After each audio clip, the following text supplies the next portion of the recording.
80 cap here, 26 for just do repair and tips. And let me show you a tip here that I think is a good thing to pass along.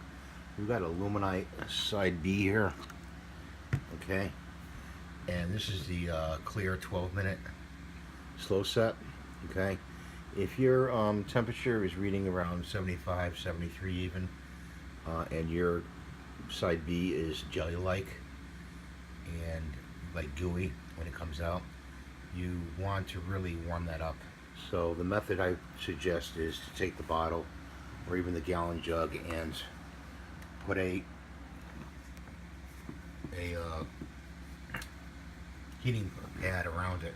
You can even buy a smaller heating pad or even a plate and put a washcloth on the plate and warm it up, and you just turn it on to, you want to go to about, keep it on low and low to medium, and put it on medium and keep it on there for about 10 minutes.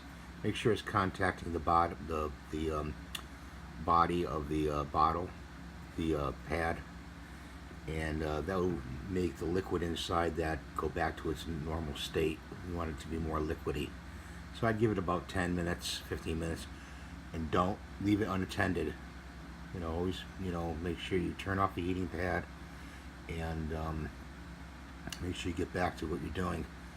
And that's my tip for today for all you guys to do resin casting, and I hope this helped you, and you have a great day. Thanks for watching.